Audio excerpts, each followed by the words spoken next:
गेल्या भागात आपण पाहिले की यश केतकीला कानाखाली मारून निघून जातो. यश निघून गेल्यावर ती देखील घराबाहेर पडते. पावलं जिथे जातील तिथे चालत जाते. बाकड्यावर बसून ती डोळे बंद करून रडत असते. कोणीतरी तिचा पाय घट्ट पकडतं. तिचे डोळे चमकतात. आता पाहू पुढे. केतकीला स्वतःच्या डोळ्यांवर विश्वास बसत नाही. तिचे पाय घट्ट पकडून बसलेली व्यक्ती दुसरी तिसरी कोणी नसून तिचे बाबा होते. ती स्वतःला चिमटा काढते. हे स्वप्न तर नाही ना? नाही, हे स्वप्न नसते, तिचे बाबाच होते. तिचा कंठ दाटून येतो. ती डोळे भरून बाबाला बघू लागते. बाबाही तिला कितीतरी महिन्याने पाहत होते.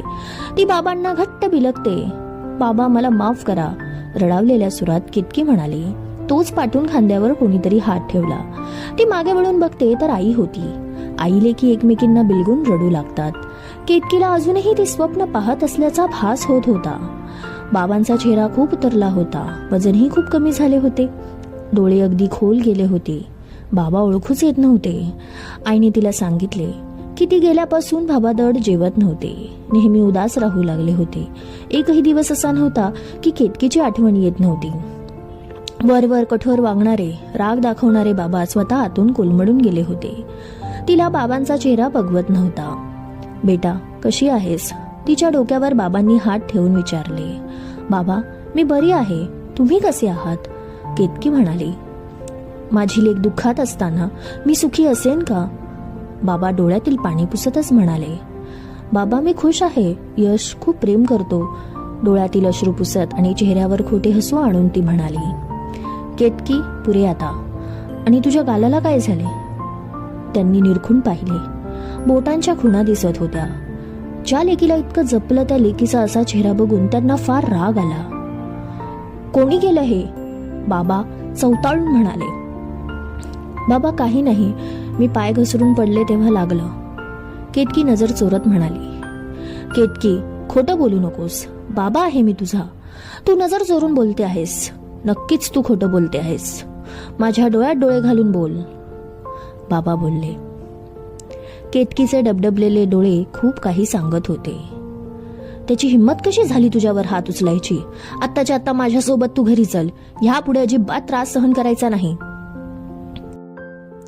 बाबा तिचा हात घट्ट धरत म्हणाले. बाबा, नाही, मी नाही येऊ शकत. मी यश सोबत लग्न केलं आहे. त्याच्यासोबत 7 जन्म निभवायचे वचन घेतले आहे. केतकी व्याकुळ होऊन म्हणाली. केतकी, तू लग्न मनापासून निभावते आहेस, पण तो निभावत नाही त्याचे काय? बाबा चवताळून म्हणाले.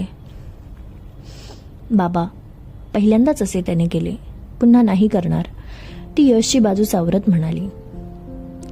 हा मार सहन करशील, पण अविश्वासाचा मार सहन करशील? बाबा कोड्यात बोलले. म्हणजे? केतकी, यश बाबतीत एक गोष्ट आम्हाला समजली आहे. त्यांनी फोन काढला आणि यश आणि एका दुसऱ्या मुलीसोबतचे नको तसले फोटो तिला दाखवले. केतकीच्या तर पायाखालची जमीन सरकली. ती मटकन खाली बसली. बाबा पुढे बोलू लागले. केतकी, ही मुलगी नंदाच्या मैत्रिणीच्या नात्यातली आहे. नंदा एक दिवस तिच्या मैत्रिणीच्या घरी कार्यक्रमाला गेली. तेव्हा तिने यशला हिच्यासोबत पाहिले. तिला त्या दोघांच्या वागण्यावरून शंका आली. तिने मैत्रिणीला विचारल्यावर सांगितले की हे दोघे थोड्या दिवसातच लग्न करणार आहे. नंदाने पुरावे गोळा केले. तेव्हाच मला तुझी काळजी वाटू लागली, म्हणून मी आज तुला घ्यायला आलो. बाबा पुढे म्हणाले. केतकी, तू मनाने लग्न केले ह्याचा मला खूप राग आला होता. त्या क्षणाला वाटेल तसं मी बोललो, पण तुझ्याशिवाय एकही दिवस सुखाचा गेला नाही. रोज तुझा चेहरा डोळ्यासमोर येतो. मला माफ कर केतकी. मी तुझ्याशी फार कठोर वागलो. बाबांच्या डोळ्यात अपराधीपणाचे भाव स्पष्टपणे दिसत होते. तिला कानात कोणीतरी गरम तेल ओतत आहे असे झाले. किती हा अविश्वास! यशवर खरं प्रेम केल्याच्या बदल्यात हे सारं मिळालं. बाबा, माफी तर मला मागायला हवी. तुम्ही मला लहानाचे मोठे केले, शिक्षण दिले, प्रेम दिले, माया दिली, काय हवं नको ते सारं दिले. आणि मी मात्र या खोट्या प्रेमामध्ये वाहून तुम्हालाच दुःख दिले. ती हात जोडून म्हणाली. बाबा, खरं तर जे माझ्यासोबत झालं त्याला मीच जबाबदार आहे. मी प्रेम केलं ते आंधळेपणाने. हे वयच असे असते ना. काही कळतच नाही, एका वेगळ्या दुनियेत वावरत होते. प्रेमाच्या मायाजाळात फसले. प्रेम करणं खरं तर गुन्हा नाही, चुकीच्या माणसावर खरं प्रेम करणं हा खूप मोठा गुन्हा आहे. बाबा, आई, मला माफ करा, असे म्हणत ती ढसाढसा रडली. केतकीचा फोन वाजला. यशचा फोन होता. त्याचा फोन उचलायची अजिबात इच्छा नव्हती, पण तरीही तिने उचलला, शेवटचं संभाषण करण्यासाठी. तेथून यश बोलू लागला. केतकी डिअर, मला माफ कर, मी असे वागायला नको होतो. यश, हे आपलं शेवटचं बोलणं आहे. ह्यापुढे तुझं तोंड दाखवू नकोस. खरं प्रेम केल्याची खूप छान भेट दिलीस रे, खूपच रागाने म्हणाली. बायको, प्लीज सोड ना राग, यश म्हणाला. पुन्हा मला बायको म्हणालास तर याद राख, जीभ हासडून हातात देईन. तुझा माझा संबंध कायमचा संपला आहे. आता तुझी ही नाटकं बंद कर. माझ्या पुढे खोटा मुखवटा घेऊन वावरत होतास. प्रेम तर उरलंच नव्हतं, वरून प्रेम असल्याची नाटके करत होतास. केतकी, इतकं काय झालं, यश म्हणाला. त्याचे बोलणं अर्धवट होतं, तोवर ती म्हणाली, काय झालं? किती साळसूतपणाचा आवानतोस रे. थांब, मी सांगते तुला काय झालं. तिने यशचे आणि त्या मुलीचे फोटो त्याला पाठवले.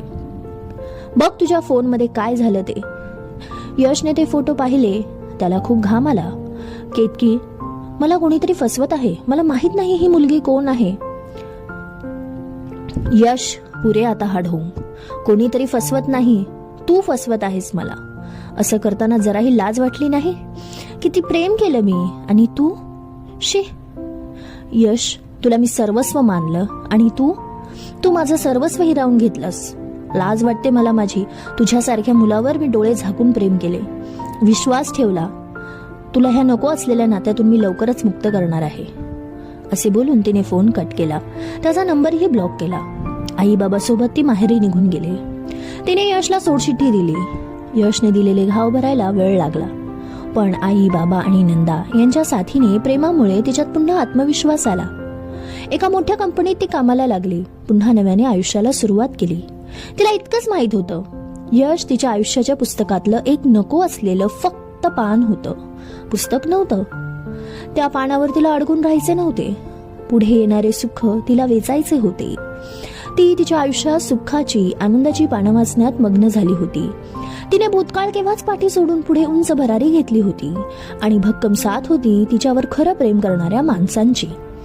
खरं आहे ना, परिस्थिती कितीही बिकट असो, आयुष्यात कितीही वाईट काळ येवो, पण आपल्या माणसांची आपल्याला साथ असली, खंबीर आधार असला, की त्या वाईट परिस्थितीशी दोन हात करण्याचे बळ नक्कीच वाढते. समाप्त. कथा कशी वाटली हे कमेंटमध्ये नक्की सांगा, आणि चॅनलला सबस्क्राईब करायला विसरू नका. पुन्हा भेटू नवीन कथेसह. धन्यवाद.